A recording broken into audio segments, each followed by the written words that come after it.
Hello, hello, and welcome back to another episode of Happiness by Habit. I have a VIP guest today with me, Karlyle Tomss, the book author of these amazing books over here that he's going to tell us all about. Welcome to the show. Thank you. Thank you. Wonderful. I would love to start the conversation with your story. Please tell us how you walk us through the journey of you writing these books. Well, this is the latest book, and this is pretty much the journey of me. Okay. I grew up gay in the Ozarks in the 60s in a rural community and an authoritarian church. So I had to work on the self-love thing. The minister of my church when I was 16 years old said in a sermon that the sin of homosexuality is worse than the sin of murder. Oh my gosh. So there were some suicidal thoughts, and had it not been for the fact that I knew then I probably wouldn't be here.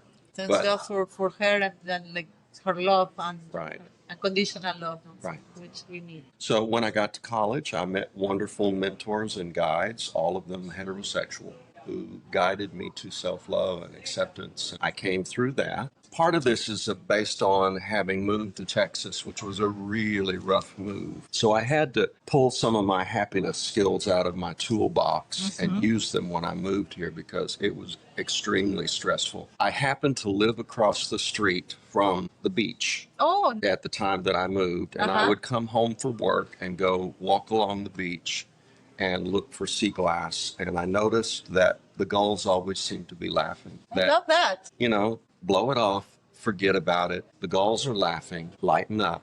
Don't take it so seriously. So that's kind of where that idea from that book. That is a beautiful perspective because you can see the goals, but if you don't look at it from that perspective, you can look at it different ways. But the fact that you are looking at it like they are always laughing is going to definitely bring you a happy thought. Yeah. So now I live in Corpus Christi. Every time I hear a gull, it reminds me, lighten up. That's right. Laugh it off. Don't take life so seriously. That's a good piece of advice for sure. Yeah. Well, I'd said for years that happiness is a set of skills that you learn and maintain through regular practice. I love that thought, for sure. And so what I did when I was going through such a stressful time is I put my happiness skills to work and got myself out of the mud, so to speak, and got myself back on track by utilizing the happy skills that I had kind of set aside momentarily for being upset. Oh my gosh, that's beautiful. That is beautiful. And what was that driver that helped you go from that place into a happy place? Well, the driver was just remembering to use my tools and get myself out of the funk that I was in. And mainly it was a lot of anger. Realtor, apartment manager who had lied to me about the apartments. I rented an apartment online, sight unseen. I had never been down here. I didn't know anybody in town. And the apartment was rat infested, had broken windows, mold everywhere, etc. It was nothing like the pictures. And I had to live in that apartment until I could make other arrangements. And so I was angry. For sure, yeah. I was angry. Definitely. And, I just basically confronted myself and said, use what you know to deal with the stress. So at that time you have options. You can look at it and be mad, upset, and that. But at the end of the day, the only person that gets the most affected is you because you are the one suffering that. Let's talk about your happiness toolbox. My happiness toolbox? Yeah, you referred to it a couple of times. Well, when I was a kid, my grandparents raised me, and my grandfather was a tyrant, and he was so controlling that the first check that my grandmother ever signed on their joint checking account was to pay for his funeral. And I would watch her, and she would get so angry with him. She would just get furious with him. And she would leave the house and be gone an hour or so. When she came back, the anger was gone. She wasn't pretending not to be mad when she was still, and she wasn't passive aggressive with him. The anger was gone. And I just began leaving the house whenever I was upset. We had a 160-acre farm, and I found a huge boulder on the back side of the farm. I could climb up on the top of that boulder, be up in the tree line with the squirrels and the birds and the breezes, and listen to the creek trickling down from at the bottom of the hill, and let nature calm me, bring me back to the present, bring me back to the moment. I did the same thing when I was in graduate school. Went to graduate school in Little Rock, and Mount Pettigene, not Mount Pettigene. Mount Pettigene's way out there. I forgot the name of the mountain, but there's a park outside of Little Rock. It's about a 15-minute drive. And, you climb to the top of this mountain and you can see everything from downtown Little Rock to the Arkansas River to all of that. And of course, they tell you don't go off the trails, but I'm a country boy.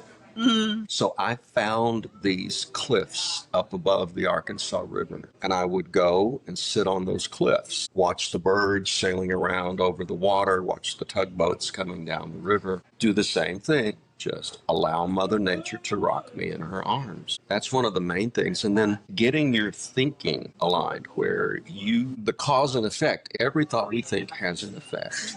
Yes. And so, do I like the effect of the thoughts I'm thinking? If I don't like the effect of those thoughts, what can I substitute that will have a better effect, that will make me feel better? Because every thought has an emotional effect. So those are some of the tools in my happiness toolbox. I love those. Seems like your grandma was super wise woman. She was very wise. I can tell that for her happiness toolbox that you kind of took from her or learned from her, but also for her unconditional love. Every person needs to feel that. That's awesome. Yeah, that's one of those things I never doubted, that she loved me. Who is this book for? I kind of wrote this also because suicide rates among gay youth are like 3 times among that of their peers who are not gay or who are cisgender. And there's Contribute to the Trevor Project, which is a program to help homeless gay youth. And I contribute to It Gets Better. And It Gets Better is older people who are gay, who have gone through the fire, so to speak, who have come to a place where they have that self-love and they're comfortable with themselves. And the whole idea is for younger gay people to realize, no matter what, you value as a human being, and you're here for a reason. And it's worth sticking around because you are here for a reason. Self-esteem is the recognition of our exact equality in value to everyone. There's no one, no matter who they are, no matter what they say or what they think, who has more value, more human value than I do. There's also no one in the world, no matter who they are or what they think, who has less human value than me. From the homeless person to leaders of countries and famous stars, et cetera, we all have the same value. Knowing that, I think when people know that, they maybe make the effort to stick around a little longer, to go through what they're going through at the time, because it won't always be that way. It won't always be that way. And there are opportunities, especially as you learn those happiness skills, there are opportunities for things to get better. For sure. That's beautiful. Let's talk about your other book, Sunrise Over the Pumpkin Patch. Tell us what inspired you to write this book. Well, what inspired me to write it is I was joking about a burned out hippie chick. And I thought, well, what would happen if I just sat down at the keyboard and let her talk? And I sat down at the keyboard and she wouldn't shut up. And so I let her tell the story, and she told the story from beginning to end. She had a terrible relationship with her mother. She was rebellious and promiscuous in high school and just rebelled against everyone, and her mother was just totally embarrassed by that. She went to college. She met this guy who's an ugly hippie, and his father was extremely wealthy, and he was in conflict with his father. He takes her to the Summer of Love in San Francisco in 1967, where they get into drugs and sex and rock and roll, and she gets pregnant by this black guy. Now, they don't know that it's not Earl's child, or it's the other guy that was a singer in a band, and they called him Screech because it's what he could do with his voice. He could screech. But Screech is actually the one who got her pregnant and not Earl. And they talk about that when they get back. If this is Screech's baby, how will you feel, Earl? And he said, I will love this baby as my own, even if it's not mine.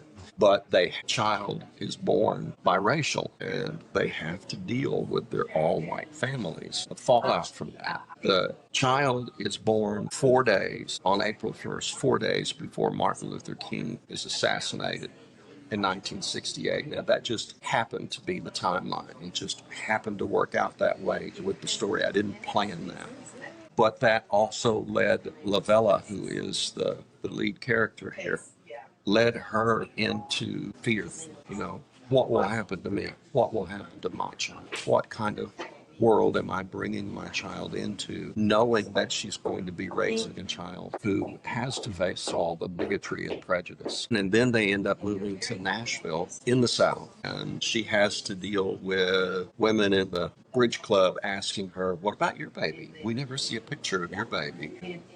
When she finally passes the picture around, she can see on the face they're very congenial, but she can see in their reactions how they really feel. And she has a black maid, and at that time, Earl's working for his father at that time.